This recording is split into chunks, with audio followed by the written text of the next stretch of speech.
Kwentong Bayan. Dalawang kwento para sa gabing ito. Una, yung taong nagturo sa'yo. Yung pa yung magkakaroon ng interes para kunin yung bertud na iyong tangan. Mapapatawad mo ba siya? Sa ikalawang kwento naman, isang ama na hindi ginagampanan ng responsibilidad. Ano kayang magandang gawin?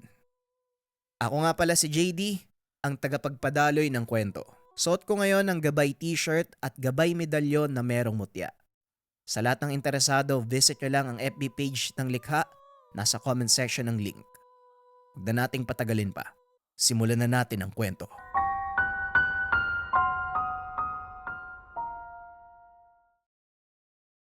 Ang kwentong ito ay hango sa totoong buhay. Mula ito sa isa nating kabayan na itago na lang natin sa pangalang Jaime. Taong 1993, Katubig, Samar.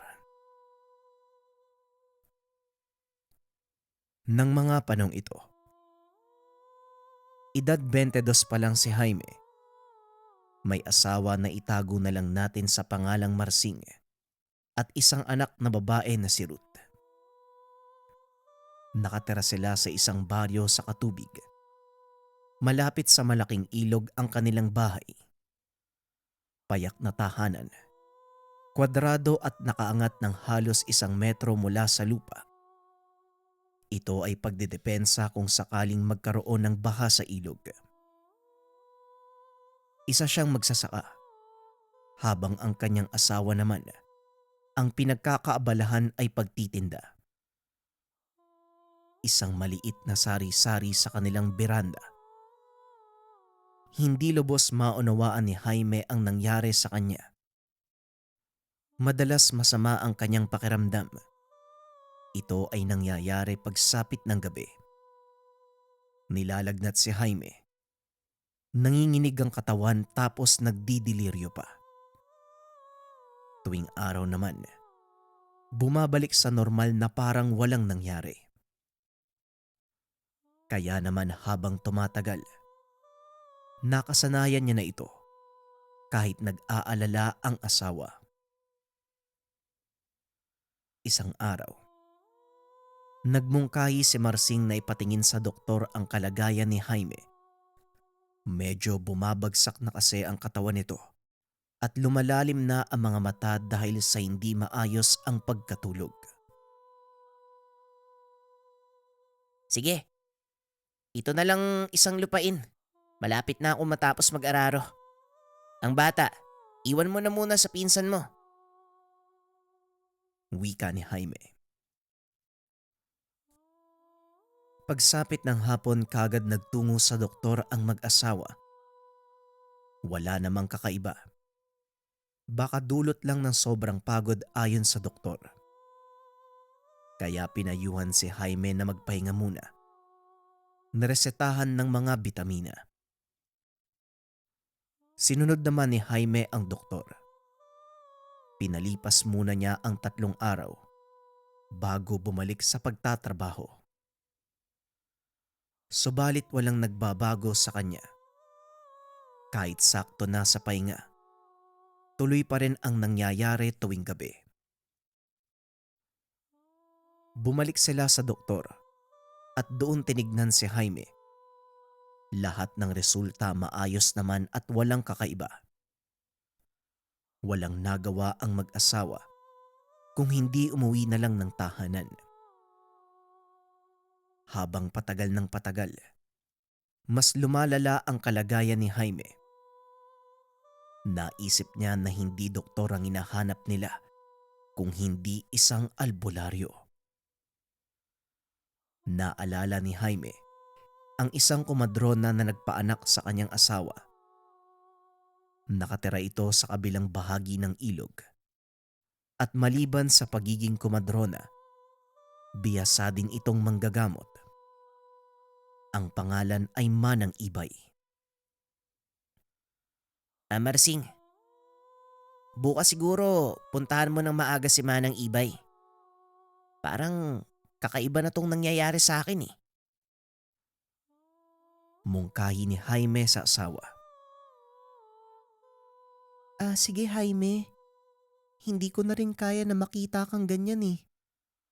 Kagabi bigla ka na lang nawala sa tabi ko tapos nandun ka na sa kamalig kinaumagahan. Bantayan mong anak natin ha. Malikot pa naman yan. Wika ni Marsing. Pagsapit ng umaga, kaagad tinungo ni Marsing ang manggagamot. Tanghali na ito nang makabalik at kasama na si Manang Ibay. Oh, ang sabi malala ang sitwasyon. Nakakatayo ka pa naman pala iho. Wika ni Manang Ibay.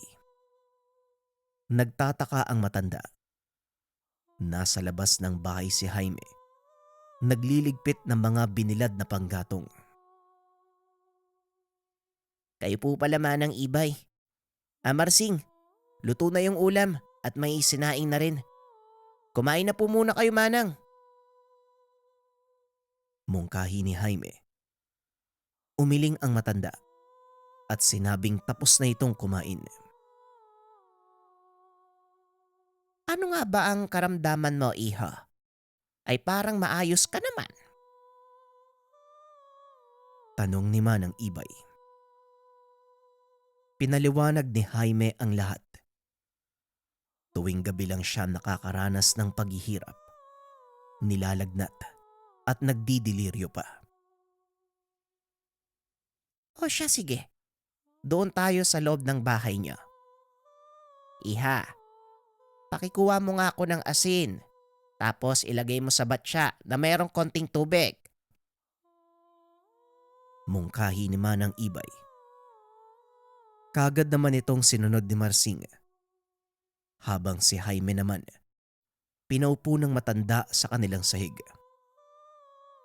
Pagkalapag ni Marsing sa utos ng matanda, naghugas ito ng kamay at hinawakan ang noo ni Jaime. Napapikit lang ang mga mata ng manggagamot. Bumubuka ang bibig nito na may mga katagang binabanggit. Ilang sandali pa, kumunot ang mukha ng matanda at nagsalita. Meron ka bang kinuwang bagay? O may nakuha ka bang bagay? Nagtaka noon si Jaime. Hindi niya maintindihan ang sinasabi ng matanda. Magkasalubong pa ang kilay nito na animoy galit. Po, ano pong ibig niyong sabihin? Bakit po? Tanong ni Jaime. Pagsubok ang nararanasan mo ngayon, iho. Subok na gawa ng mga nakatirang elemento sa lugar. Akala ko nayanggaw ka. Hindi naman pala. Aber sige nga, balikan mo ang mga nagawa mo bago ka nagkasakit. Wika ni Manang Ibay. Nag-aararo po ako noon eh. Tapos inabot ako ng gabi. Yun po, umuwi na ako. Teka. May nakita akong kakaibang bagay noon eh. Ewan ko kung hindi ba ako nagkakamali. Bigla kasing nagwala yung kalabaw tapos may maitim na matulis. Parang hugis suso ata po yun pero kumikinang. Nakita ako sa lupa. Isinukso ko dun sa bubungo sa kamalig namin. Pagpapaliwanag ni Jaime. Nakita niya ang mukha ng matanda na tila nagulat at parang natataranta. Ay, yun na nga ang bagay. Bigay sa'yo ng mga elemento. Hindi mo pinansin. Kaya ayan, nagkakasakit ka. Ang asawa ko ang nagturo sa akin ng mga kakaibang gamit. Matapos niyang mamatay, napasa niya sa akin ng mga kaalaman. May mga gamit siyang iniwan sa akin, iho.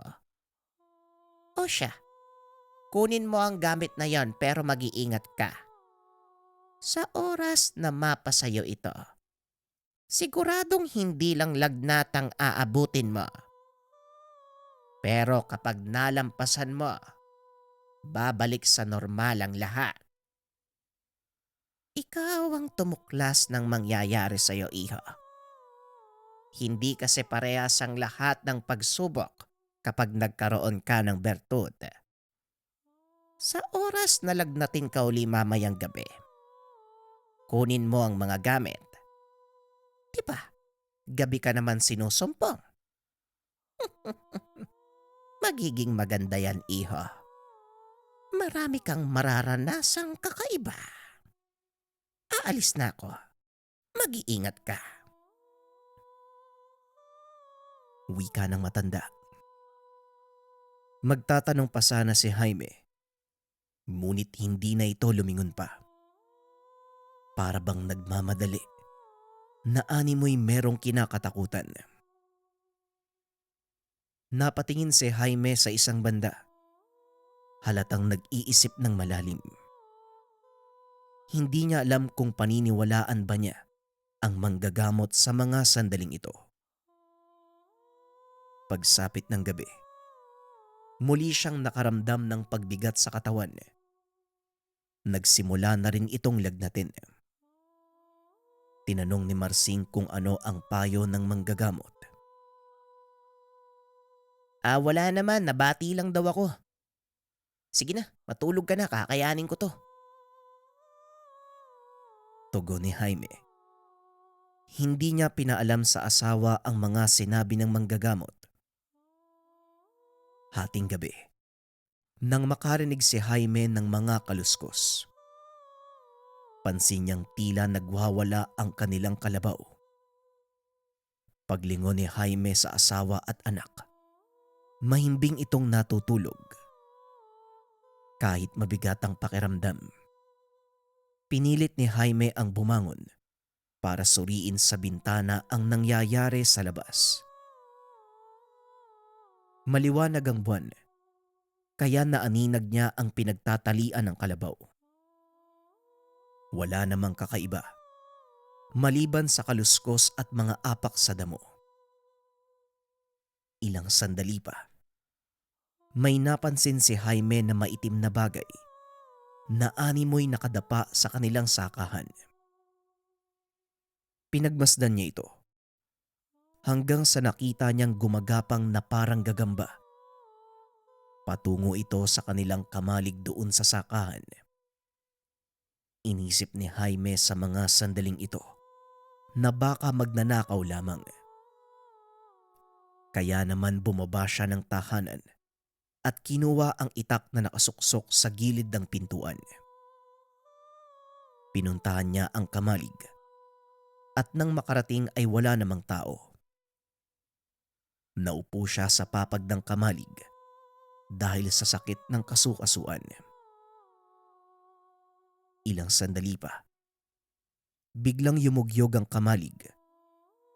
May narinig si Jaime na malakas na angil. Kinabahan si Jaime sa mga sandaling ito. Marahan siyang sumilip sa bubong at sinuri kung ano. Nanlaki ang kanyang mga mata. May nakadungaw sa kanya na napakapangit na muka. Isa itong aswang. Pula ang mga mata. Nakausli ang matutulis at malaking ngipin. May suot pa itong kwintas na may nakasabit na bilog at itim na bato. Napalunok ng laway si Jaime. Marahang dumapa. Nagtago sa silid ng kamalig. Tila nawala ang masamang pakiramdam ni Jaime at napalitan ito ng matinding kilabot. Ilang sandali pa ay yumugyug uli ang kamalig hanggang sa napansin niya may nalaglag sa kanyang paanan. Ito yung hugis na suso, bagay na napulot niya. Dinampot ito ni Jaime. Maniwala kayo o hindi, yung aswang na nakapatong sa bubong, bigla itong lumundag sa lupa. Kitang-kita ni Jaime kung paano ito nagwala na animoy may kinakalaban. hanggang sa muli itong umangil pero boses nasasaktan. Patuloy sa pagwawala ang nilalang hanggang sa para itong asong umiiyak habang papalayo. Nakaramdam ng luwag si Jaime sa mga sandaling ito. Lumabas siya sa kamalig pero may nakita siyang malaking nilalang na nakatayo sa gilid. Hindi niya makita ang mukha nito. Napakalaki. Hanggang bewang lang ang nasisilayan. Hanggang sa bigla itong naging isang kalabaw. Kinuskus ni Jaime ang kanyang mga mata. Niyugyog ang ulo. Kung hindi ba guni-guni ang lahat. Pero kalabaw talaga ang nakikita niya. Hindi pangkaraniwan ang laki nito. 2 beses na higit sa isang normal na kalabaw. At yung mga mata, purong kulay puti lang. Napansin niyang bumubuka ang bibig na animoy nagsasalita. Hanggang sa bigla na lang naglaho ang kalabaw. Sinipat pa ni Jaime kung saan patungo. Subalit wala na talaga. Hindi niya lubos maintindihan ang nangyayari. Totoo lahat ng nakita niya. Hindi siya maaaring magkamali. Tinignan niya ang bagay na nakuha. Medyo mainit pa ito. Habang papauwi, bigla siyang nakarinig ng boses. Boses na parang galing sa malaking tao. Huminto si Jaime. Sinuri kung saan ito nanggagaling. Pero wala siyang makita. Ingatan mo ang bigay ng kalikasan. Bihira lang ang mga taong nabibiyayaan ng ganyang gamit. Isang bertud na galing sa sungay ng kalabaw. Pambihirang lakas ang taglay niyan, ngunit may limitasyon. Kailangan mong ilublob sa tubig ang gamit para lumakas uli, kagaya ng isang normal na kalabaw. Wika ng boses na kanyang naririnig. Dali-dali siyang naglakad at nang makarating sa bahay, uminom kagad si Jaime ng tubig. Pansin niyang wala na ang pananakit ng kanyang katawan. Parang napakakondisyon na animoy nakapagpahinga ng ilang araw. Hindi na bumalik sa pagtulog si Jaime hanggang sa sumapit ang umaga. Hindi man lang siya nakaramdam ng pagod. Dito niya napagtanto na totoo ang mga sinabi ng matanda at ang narinig niyang boses kagabi. Maaring isa itong engkanto, isang sugo ng Panginoon at pinagkalooban siya ng bertud. Nagtaka noon si Marsing dahil napakaaga gumising ni Jaime. "Oh, ang aga mo naman. Nilalagnat ka kagabi, di ba?" Tanong ni Marsing. Ngumiti lang si Jaime at sinabing nakatulog siya ng maayos. Pero lingid sa kaalaman ng asawa na hindi natulog si Jaime, ayaw niyang ipaalam. Baka isiping nababaliw na siya. Muli siyang pumunta sa kamalig. Nakita niya pa ang mga bakas na kinahig ng aswang mula sa pagwawala nito. Hinila ni Jaime ang daro sa ilalim ng kamalig upang ilagay ito sa kanyang kalabaw. Hanggang sa bigla siyang napahinto at kita sa muka ang pagkagulat.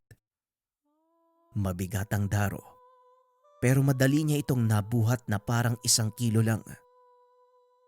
Nang tanggalin niya sa pagkakatali ang kalabaw sa puno, lumapit ang hayop sa kanya na parang tutang napakaamo. Nagulat si Jaime ng mga sandaling ito. Isang toro ang kalabaw at matapang, pero biglang naging maamo. Napansin niya pa ang isang sungay nito. Yung bandang dulo ay putol na. Sandali nga. Tama ba? Galing sa kalabaw ko yung bertud. Paano nangyari yun? Wika ni Jaime sa sarili. Naisip niya na puntahan si Manang Ibay pagkatapos ng trabaho. Tanghali pagkatapos kumain. Nagpaalam siya sa asawa na may pupuntahan.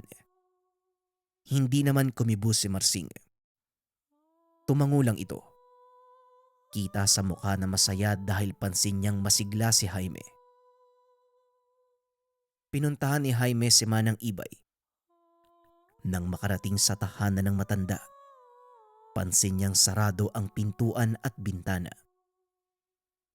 Nagtanong siya sa anak ng matanda na kapitbahay lang.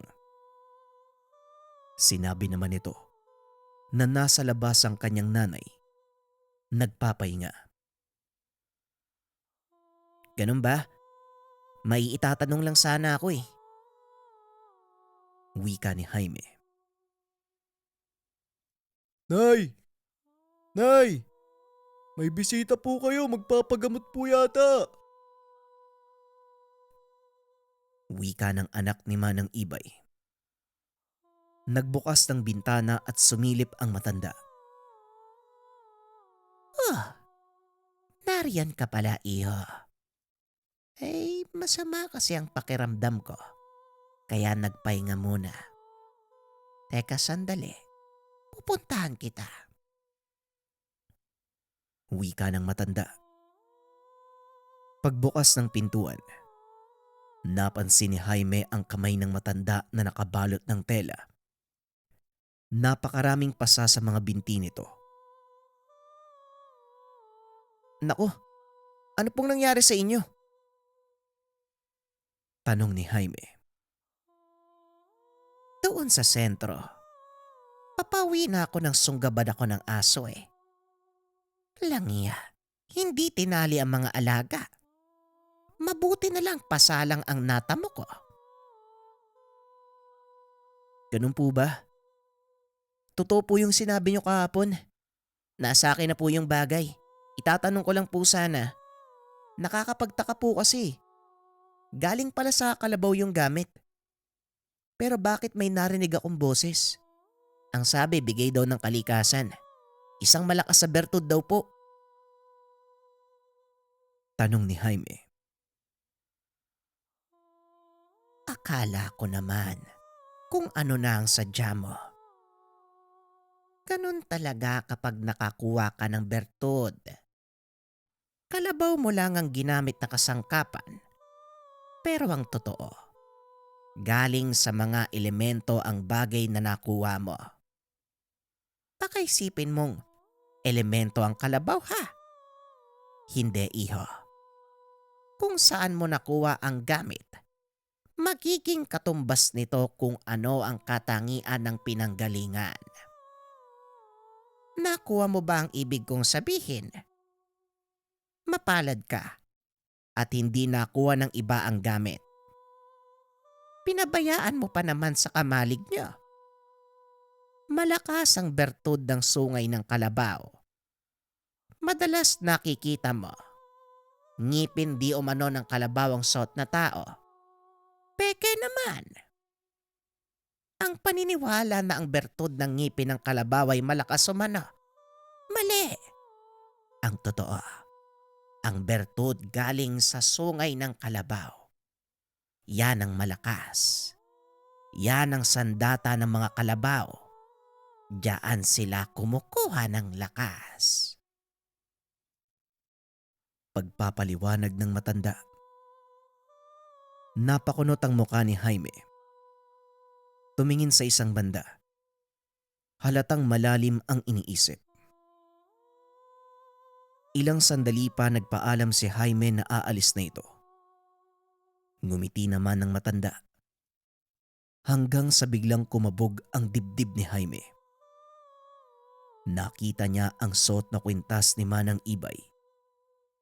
Kaparehong suot ng aswang na nakita niya kagabi. Nagtayuan ang mga balahibo sa katawan ni Jaime. Napakunot ang muka. Kita ang pagkagulat. Napansin naman ng matanda ang naging reaksyon niya. Kaya sumimple ng kamot sa ulo si Jaime. Yumuko at naglakad papalis.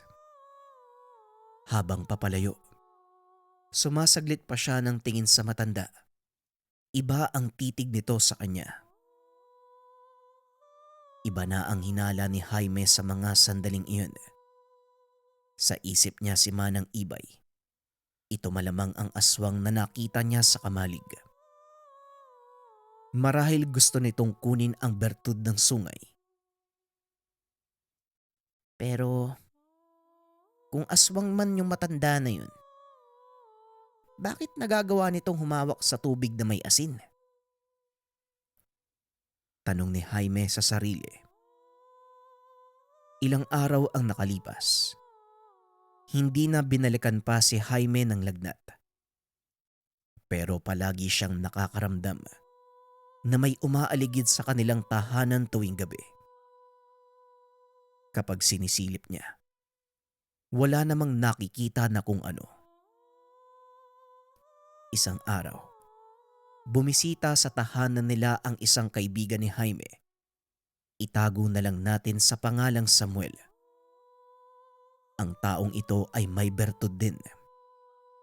Isang medalyong sator at mutya ng bao. O kumusta Samuel? Nakalaya ka na pala? Bungad ni Jaime. Nakulong si Samuel ng 6 na taon. Nakasuhan ng physical injury.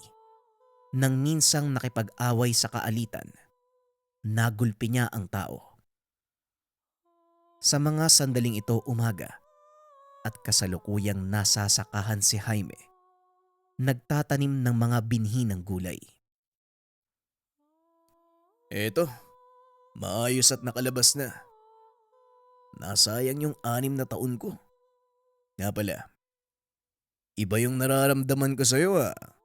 Parang sobrang bigat ah. May gamit ka ba?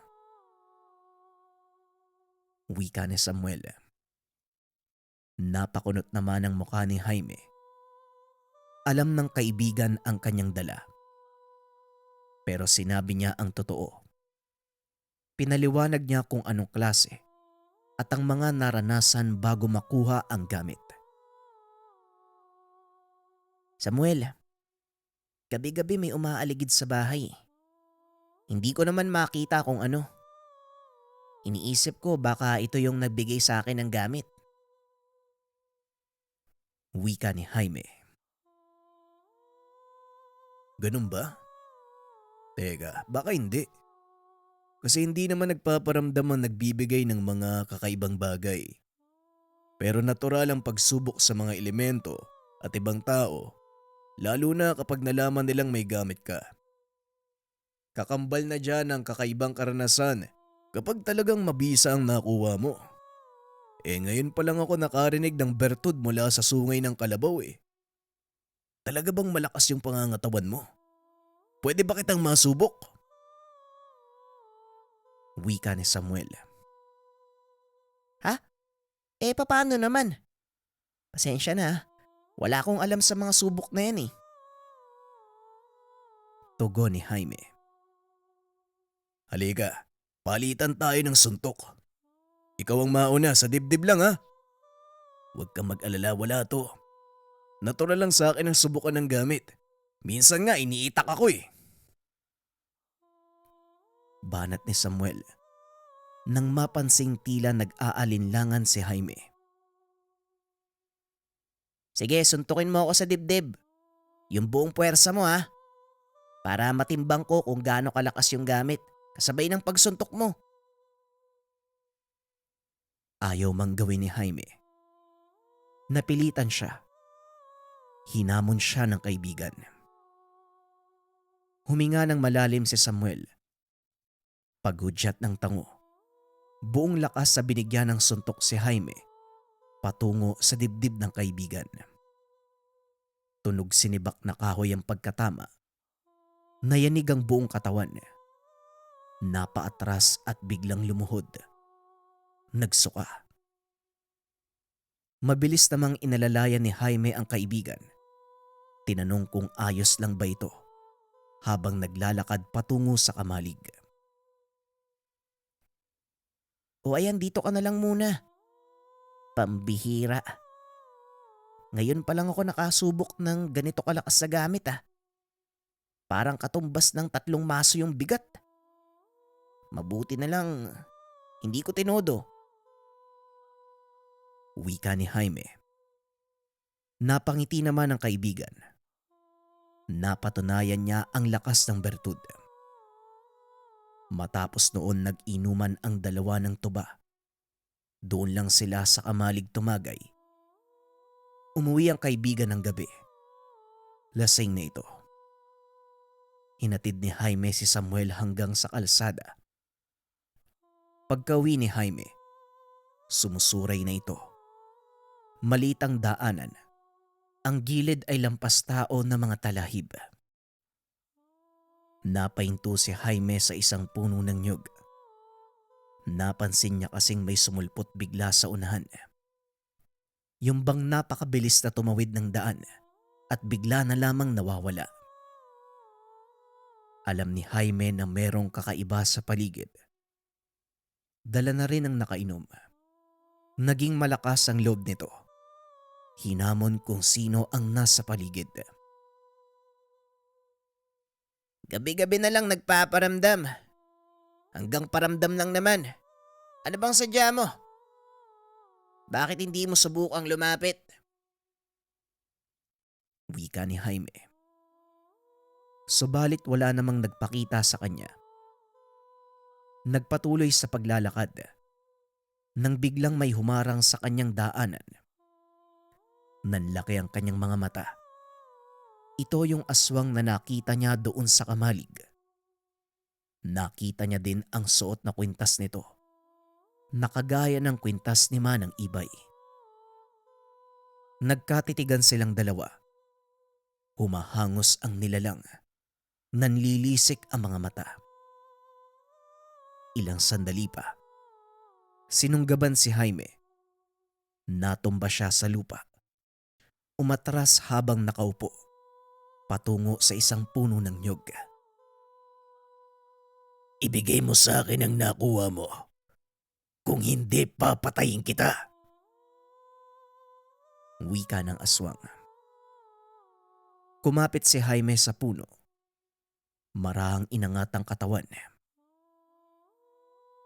Sinasabi ko na nga ba eh. Ikaw si Manang Ibay, tama?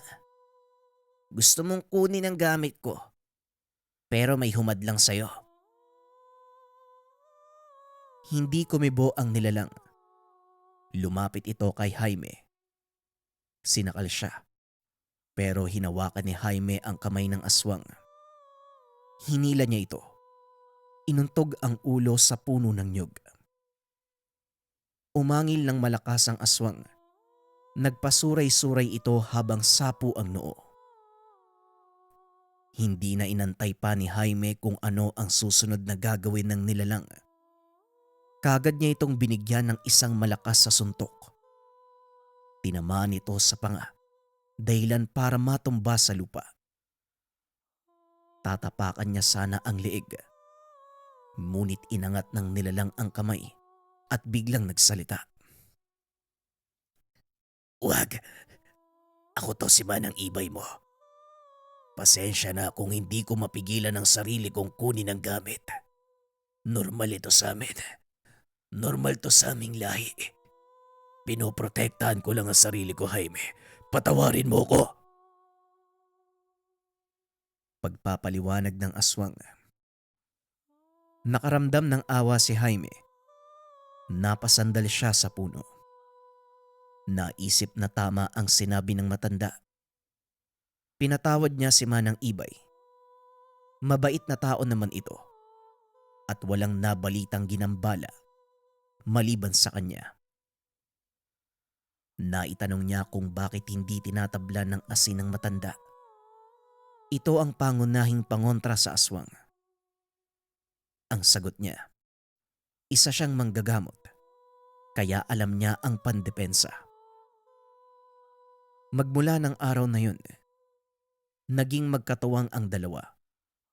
Tumutulong si Jaime sa iba't ibang pamamaraan kung paano makakapanggamot si Manang Ibay. Sino ba namang mag-aakala? Ang minsang nagturo sa kanya, ito rin ang nais na kumuha ng gamit. Ngunit sa bandang huli, sila din ang naging magkatuwang upang tumulong sa ibang tao. Ang kwentong ito ay hango sa totoong buhay. Mula ito sa isa nating kabayan na itago na lang natin sa pangalang Hebron. Taong 1994, probinsya ng Iloilo. Diyos kong buhay to. Lasing ka na naman, Piping. Ano? Ganito na lang ba tayo palagi? Abay buntis pa ako sa pangpito nating anak. Yung kambal natin wala na akong matimplang panggatas. Kung alam ko lang na ganito ang sasapitin ko sa'yo, sana hindi na lang ako… Ano? Naninisi ka ba? Ginusto mo naman yung lahat. Anak ka kasi ng anak.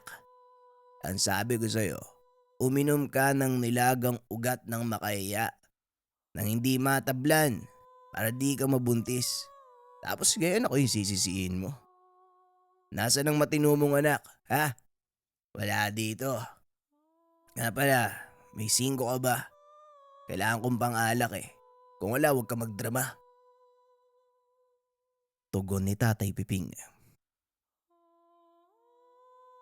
Nasa laot po si Kuya Hebron Kagabi pa nga po yun hindi umuwi. Hindi man lang po kayo nag-aalala sa kanya. Walang kwentang ama. Wika ni Noli. Sinampal ni Tatay Piping si Noli. Ayon dito, walang karapatan ng anak na magsalita ng ganun. Tanging pag-iyak na lang ang nagawa ni Nanay Lusing. Naawa ito sa mga bata. Ni hindi nito magawang ipagtanggol ang mga anak dahil sa kalagayan niya. Naisip nito, kung sana ay may lakas siya para labanan ang asawa para sa mga bata. Kung sana ay meron siyang kakayahan na mailayo sila sa malupit na ama. Ngunit tanging pagyakap ang nagagawa niya sa tuwing sasaktan ni Tatay Piping ang kanilang mga anak. Bata pa lang, nagtanim na ng galit ang magkakapatid lalo na si Hebron dahil sa ama nilang lasinggero at batugan. Ni hindi nila naranasan ang buhay na matiwasay. Halos hindi pa nito tinitirhan ng makakain ang mga anak. Bagkus ay palagi nitong inuuna ang sarili. Kung may pagkain man sila, lagi nitong tinatago para pulutan. O kung minsan sadyang inuubos niyang kainin. Sa kabilang banda, halos isumpa naman ni Nanay Lusing ang asawa. Dahil ayon dito parang sinasapian palagi ng demonyo. Bagaman hindi ito ang gusto niyang mapangasawa, wala nang atrasan pa. Walang araw na hindi umiiyak si Nanay Lusing, lalo pat bilang ina. Nahihirapan ng kalooban niyang makita ang mga anak sa ganong kalagayan. Ganun pa man, masasabing hindi namana ng mga anak ang anumang pag-uugali ng kanilang ama. Lalo pa si Hebron, napakabait at sobrang matulungin. Ginagawa niya ang lahat para maalalayan ang pamilya. Kuya, buti na lang nandito ka na. Si tatay, sinampal na naman ako tapos si nanay kanina. Nag-aaway na naman sila Wika ni Noli. Sige na Noli, magpahinga ka na. Kami nang bahala ng kuya mong mag-usap. May mahalaga akong sasabihin sa kanya. Niyakap ni Hebron ng kapatid bago pa man matulog. Wala na si Tatay Piping. Umalis na naman ito para katagpuin ang mga barkadang manginginom. Hawak ng Nanay Lusing ang tiyan habang naglalatag ng mga gagawin sa anak. Ayon sa ina, malapit na ang kabuhanan niya. Kaya naman sinabihan niya ang binata na sunduin ang lola sa kabilang isla. Ramdam ng binata na hindi maganda ang kalagayan ng ina. Ilan silang magkakapatid. Ngayon lamang ito humiling na papuntay ng kanyang nanay sa araw ng panganak. Alam mong kumadrona ang lolo nyo, Hebron, at saka manggagamot din yon. Patawarin nyo sana ako kung hindi ko man lang sila napakilala sa inyo. Dahil sa galit ko sa ama ko, kaya mas pinili kong wag na magpakita sa kanila. Maging kayo, hindi ko pinakilala. Wika ni Nanay Lusing. Ano po ba kasing dahilan, Nay? Wala naman po kayo nakwento sa amin eh. Yung tatay niyo po ba, kapareho ni tatay? Nananakit po ba? At saka saan ko po sila hanapin? Wika ni Hebron. Sa baryo Manapag sila nakatira. Malapit doon sa may bundok. Kilala ang Lola Marcia mo sa lugar kung kaya't pwede mong itanong kung saan sila nakatira. Ilang taon na din na wala akong balita sa kanila. Anak, magbadali ka. At baka hindi naabuti ng pagbilog ng buwan, lalabas na ang kapatid mo. May mga pangitain ako nakikita at ramdam kong hindi magiging maayos ang... Napatigil sa pagsasalita si Nanay Lusing nang biglang may sumipa sa kanilang pintuan. Si Tatay Piping na animoy nababaliw na. Lasing na lasing. Parang mamamatay tao kung umasta. Inilayo ni Hebron ang ina. Alam niyang maaari itong masaktan. Samantalang mahinahon niyang inawat ang ama. Tay, nakikiusap po ako. Matulog ka na lang po. Kailangan na po magpahinga ni nanay at mga kapatid ko. Sige na po, tay! Natigil sa pagsasalita si Hebron nang bigla siyang sinuntok ng ama. Malakas ang pagkakatama nito. Kaso nga lang dahil sa respeto ni Hebron, kung kaya't hinayaan niyang maubos ang puwersa ng ama sa katawan, wag lang sa ina at mga kapatid. Tiniis ng binata ang sakit upang hindi na magising ang mga kasama sa tahanan. Nakasanay na ni Hebron ang ganitong sistema. Halos gabi-gabi, sinasalo niya ang kamao ni Tatay Piping. Abat, baliw ka pala eh. Kumatabang ka. Labanan mo ako. Kayabang mo ah. Di porket ikaw yung naghahanap buhay. Ganyan ka. Oy, lalaki ni Lusing. Bakla ka ba? Hindi ka ba marunong sumuntok? Nagulat si Hebron nang biglang bumagsak ang ama sa harapan. Hindi niya namalayang kumuha pala ng tiyempo si Nanay Lusing para awatin sana ang asawa. Hawak nito ang isang kahoy. Walang pagdadalawang isip na hinampas sa ulo si Tatay Piping. Kaagad namang nawalan ng malay dahil sa lakas ng palo ni Nanay Lusing. Nay, ano pong ginawa niyo, aray? Medyo masakit po yung tagiliran ko eh. Pagpasensya niyo na po ah. Hindi ko kayang labanan si tatay lalo pat alam kong lasing lang yan eh. Wika ni Hebron. Hindi yan dala ng alak, anak. Talagang ganyan yung tatay mo. Kulang pa yan sa mga pinagagawa niya sa atin. Pag ako sinapian ng demonyo, hindi lang yan ang aabuti ng batugan mong tatay. Wika ni Nanay Lusing. Kalma lang po, Nay. Huwag niyo na pong tawagin demonyo at baka pumasok pa sa bahay natin yung mga spirito dyan eh. Hindi natin kaya yun pag nagkataon. Sige na po, Nay, pumasok na po kayo. Ako na pong bahalang mag-asikaso kay tatay.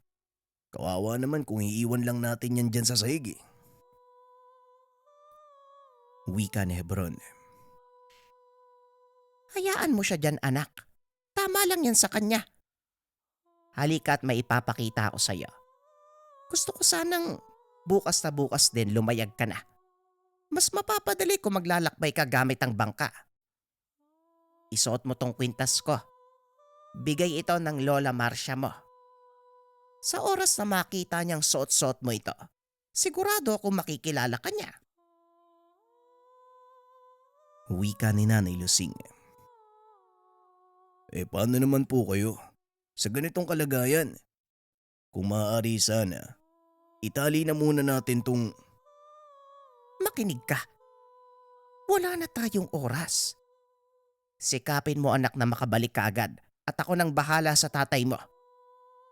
Alam kong hindi niya ako kayang saktan dahil sa kalagayan ko. Pero hindi rin ako magpapakampante. Lalo pat hindi pa kaya ng mga kapatid mo na ipagtanggol ang sarili nila. Niyakap ni Hebron ang ina bilang pagsang-ayon sa gusto nito. Halos hindi na siya makatulog sa kakaisip kung ano ang magiging resulta ng pag-alis niya. Hawak ang suot na kwintas mula sa ina. Nanalangin si Hebron. Nagabayan siya ng ama sa kung ano mang gagawin. Madaling araw nang magising siya dahil sa amang umuungol. Alam niyang nagdamdam ito dahil sa paghampas ni Nanay Lusing. Bumangon ng binata para alalayan si Tatay Piping. Inayos niya lang ito ng higa sa mahabang upuan bago tuluyang umalis sa lugar. Bumangon na din si Nanay Lusing para alalayan ang binata sa pag-aayos ng mga dadalhing gamit. Bago pa man pumutok ang liwanag sa lugar, umalis na si Hebron baon ang pag-asang mahanap ang Lola Marcia. Gamit niya ang maliit na bangkang demotor. Binagtas ang daan patungo sa isla. Halos inabot ng ilang oras ang binata hanggang sa marating niya ang lugar na hinahanap. Hindi na nag-aksaya pa ng oras si Hebron. Dahil sanay sa paglalayag, hindi na itong nahirapang hanapin ang daungan ng isla. May iilang mga kabayan ang malapit sa dalampasigan. May iilang tao din siyang nakasalubong habang binabagtas ang daan papasok ng Baryo Maraphag. Naging maayos naman ang pakikitungo ng mga taong napagtanungan niya patungkol sa taong hinahanap. Katunayan, isang taglugar ang nagturo sa kanya kung saan matatagpuan ang bahay ni Lola Marcia. Sinamahan pa siya nito upang hindi maligaw. Tapo, Lola. Tapo. May naghahanap po sa inyo, Lola Marcia. Wika ng sumama sa kanya. Parang wala po yatang tao, Manong. At saka… Walang tao. Anong tawag mo sa akin? Anino? Napatras ang dalawa nang biglang sumulpot si Lola Marcia mula sa likod ng isang punong malapit sa tahanan. Napatitig si Hebron habang sinisipat ang ora ng karap. Pakiramdam ng binata, karap niya ang ina. Bagaman may katandaan, pero halos kamukhang kamukha ito ni Nanay Lusing. Napangiti siya habang lumuluha. Tinitigan naman siya ng matanda na animoy inaalam kung sino ang karap. Tititikan mo na lang ba ako? O magmamano ka? Ano? Turo! Nagdala ka ba dito ng pipe? Tinitignan lang ako. Hindi nagsasalita. Wika ni Nanay Lusing kay Toro. Ito ang kasama ni Hebron. Nako, pasensya na po kay Lola. Hindi ko po maiwasang titigan ka eh. Kamukhang kamukha niyo po yung nanay ko, si Nanay Lusing. Pinapahanap ka po niya sa akin. At salamat po sa Diyos nakita kita kaagad. Turo, salamat sa paghatid sa akin dito ha. Hindi na nakapagsalita ang matanda. Kagad nitong niyakap ang binata habang humahagulgol. Nanghingi pa ito ng tawad na hindi kagad siya nakilala. Nahampas pa nito si Turo. Dahil ayon sa matanda, hindi man lang sinabi ng lalaki na apo niya ang karap. Aray ko naman po. Hindi ko nga po alam na kakilala mo po yan eh. Sinamahan ko lang para kasi nakikita ko sa tindig niya yung yumaong mong asawa, Lola Marcia. Tugon ni Turo. Huwag mo nang sabihin, Toro. Baka hampasin kita uli ng dala kong dahon. Matagal nang nilimot ng panahon ng taong niya. Kaya pakiusap, huwag sa harapan ng apo ko. Ala, sige. Toro, pwede bang dalin mo kay Anita itong mga halamang gamot? Maliligo kasi yun ngayong araw. Yung bagong panganak. Kailangan niya to para iwas binat. Pakisabi, susunod na lang ako. Napatango na lang si Turo. Alam niyang hindi maiwan ng matanda ang bagong panauhin. Pinapasok ni Lola Marcia si Hebron sa mumunti nitong kubo. Ayon sa binata, kung sa labas mo titignan ang kubo ni Lola Marcia, masasabi mong napakahirap niya. Pero kapag nakapasok ka sa loob, malinis ang lugar. Napakaayos. Nakakita siya ng mga kwintas sa loob ng tahanan. Nakasabit ito sa dingding ng sala kung saan makikita ang iba't ibang uri pa. Inisa-isa niya ang kwintas kung meron bang kaparehan ng suot niya. Pero nadismaya ang binata dahil wala itong nakita. Napalatag naman ng kwento ang matanda na ayon kay Lola Marcia. Galing iyon sa lugar ng mga antingero. Laking pagtataka ni Hebron kung paano at saan ito nakuha ng matanda. Gayong hindi na halos makalakad dahil sa kalagayan niya. Noong malakas pa ang lolo Kansas mo, lahat ng mga yan ay nakuha niya sa isla ng mga antingero. Lahat ng mga mutya ay napapagana niya, maliban dyan sa suot mo. Pero maaga siyang nawala, kasabay ng mga maling desisyon na nagawa niya. Maging ang nanay mo, naging kasangkapan para lang maisakatuparan ng mga kagustuhan. Wika ni Lola Marcia. Ibig sabihin, benenta niya po ang nanay ko sa taong lasinggero at batugan. Lola Marcia, kaya po ako nandito ngayon. Delikado ang lagay ni Nanay Lusing. Ang sabi niya hanapin daw kita eh. Ang hindi ko lubos maisip, Lola, bakit kinakailangan pang humantog sa ganito? Ang lapit niyo. Bakit hindi niyo po hinanap si nanay?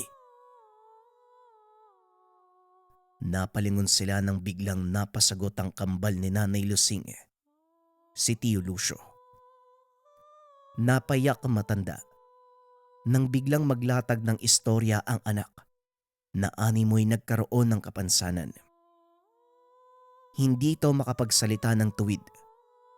Maging ang paglakad ay iika-ika.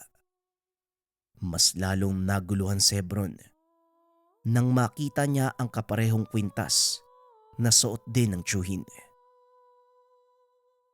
Mahabang kwento, apo. Nagawa yon ni Lola Kansas mo. Nailayo ang nanay mo dahil sa sumpa na ipinataw ng mga diwata ng isla. Nakuha ng lolo mo ang kambal mutya sa paanan ng nasabing lugar. Akala niya magdudulot ito ng kabutihan sa nagtatangan. Pero nagkamali siya. Sobrang sakitin ang kambal ng mga panahong iyon. Kahit ako, may karunungan, hindi maintindihan kung paanong gagamutin ang mga anak ko. Wika ni Lola Marcia. Lola, tama bang ibenta si Nanay Lusing sa taong walang kaluluwa? Lahat po kaming anak niya. Nagdurusa dahil nagkaroon kami ng amang walang silbi. Kambal din po ang kapatid ko. Ngunit sa awa ng Diyos, maayos naman sila. Ang kinakatakot ko yung mga sinabi ni Nanay. Natatakot ako sa posibleng mangyari sa kanya. Biglang nakaramdam ng pag-init ng katawan si Hebron. Parang may kung anong enerhiyang humihila sa kanya palapit kay Tio Lucio. Hindi ito nakayanan ng tiyuhin. Bigla na lang itong nawalan ng malay. Samantalang nanatiling matikas si Hebron, na para bang may kung anong nilalang ang lumukob sa sistema niya. Maging ang boses niya ay nagbago. Diyos ko, matagal na panahon nang sinaliksik ng lolo mo kung paanong gagana ang gamit na yan. Lahat ng ritual, ginawa niya. Isa sa naging dahilan para ibenta ang nanay mo. Nagsagawa siya ng ritual na hindi ko maintindihan kung sino ang nakapagturo sa kanya. Nagkandawatak-watak ang pamilya namin dahil sa kakahanap niya ng paraan. Nahimasmasan si Tio Lucio at biglang bumangon na parang walang nangyari. Nagulat si Lola Marcia nang bigla itong magsalita ng maayos. Maging ang lakad ay naging tuwid. Napagulgol ang tiyo dahil kahit siya, hindi maintindihan ang nangyayari. Nay, maayos na po ako. Mula nang pasuot sa akin ni tatay ang kwintas na yan, parang palagi akong nalalantay. Pakiramdam ko nanghihina. Ang buong akala ni tatay noon may sumpa daw. Hindi pala kaya ng sistema ko ang puwersang nilalabas ng mutya. Lalo na kung sasapit ang kabilugan ng buwan.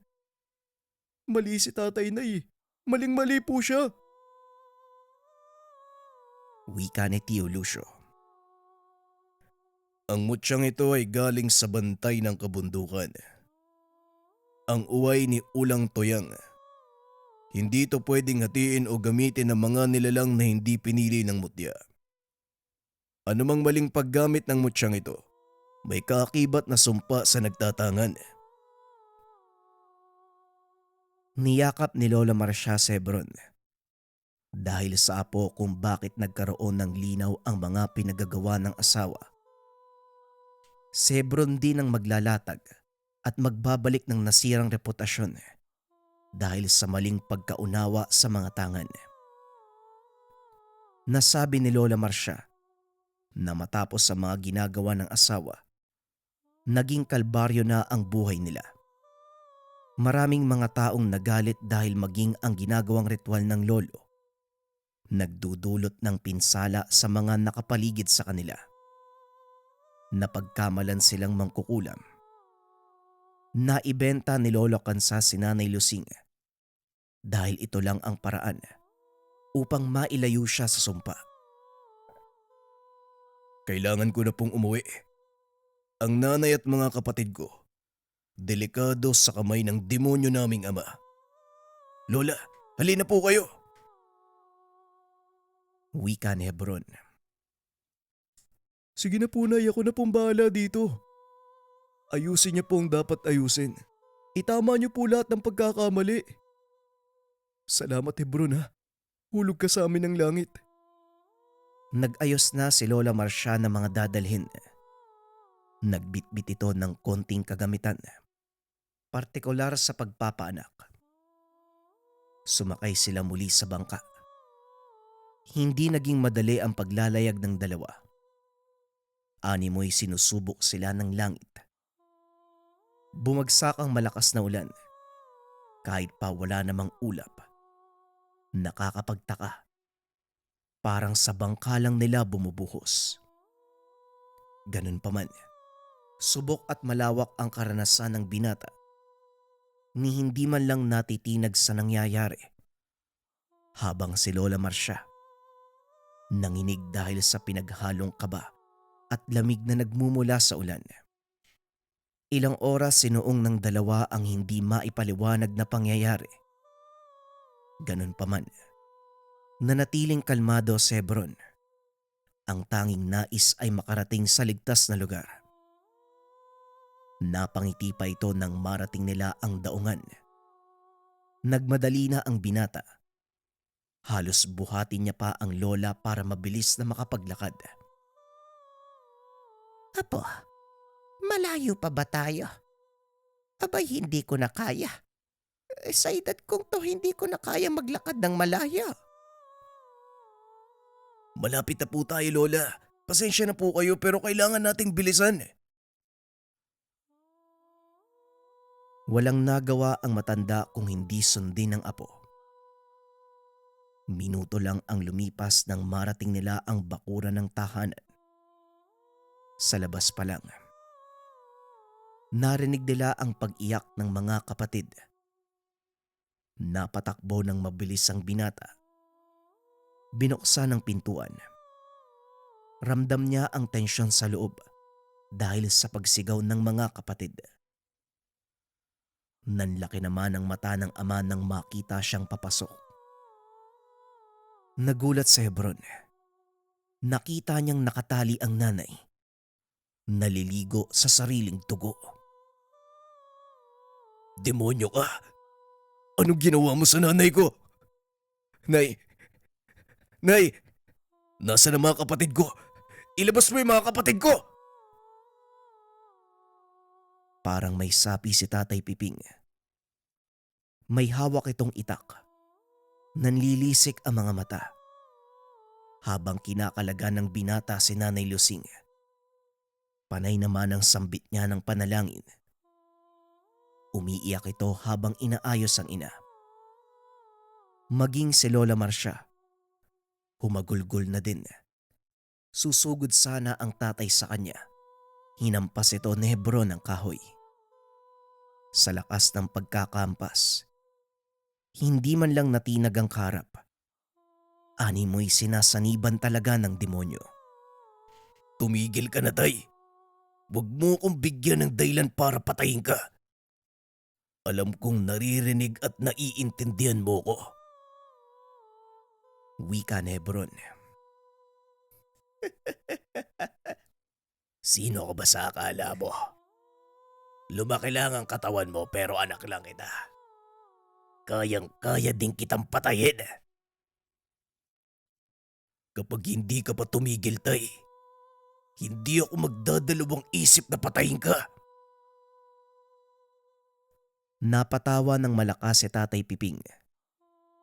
Animoy naging hudyat pa sa kanya ang suguri ng tagaang anak. Nanlaki ang mga mata niya. Kahit anong gawing paghampas kay Hebron, hindi man lang ito tinatablan. Sinakal ni Hebron ng ama. Inangat sa lupa. Nanlilisik pa rin ang mga mata nito. Ibinalibag si Tatay Piping sa dingding ng tahanan. Dahil sa puwersang pinapakawalan, nasira ang dingding ng bahay. Nakita niya ang mga kapatid sa gilid na nagyayakapan. Samantalang si Lola Marcia ay walang tigil sa pag-iyak. Indikasyon na wala ng buhay si Nanay Lusing. Dahil sa mga nakita, lalong sumabog ang galit ni Hebron. Hindi na nagawa pang bumangon ng ama para sugurin niya ito. Buong lakas niyang pinagsusuntok ang mukha ng tatay. Sa lakas ng pagkakatama, walang tigil sa pagtalsik ang dugo hanggang sa binawian ito ng buhay. Matapos naman ang lahat ng kaganapan, dumating ang kapitan sa kanilang tahanan. Alam namin yung nangyayari dito. Lahat ng kabutihan may hangganan. Walang puso yung tatay nila. Alam namin kung paano sila pinahirapan, kung paano sila saktan. Hindi lang kami makagawa ng akbang dahil wala namang nagre-reklamo. Pero, Manang, huwag po kayo mag-alala. Mananatiling limang nangyari dito. Wika ng kapitan kay Lola Marcia. Apo, ako na muna ang bahala sa mga kapatid mo. Iuwi ko sila. Doon tayo sa kabilang isla. Masakit man ang nangyari, pero kailangan mong tanggapin. Ilang buwan ang lumipas matapos ang kaganapan. Pumanaw na din si Lola Marcia. Pero bago pa man ito namatay, tinuro niya muna lahat ng kaalaman. Lahat ng karunungan ay napasa kay Hebron. Tinanggap naman ito ng binata ang mga katungkulan na inatang sa kanya. Pinalitan niya ang lola bilang manggagamot doon sa baryo. Masalimuot man ang kaganapan, ibinuhos na lang ni Hebron ang lahat ng sakit upang tumulong sa ibang tao.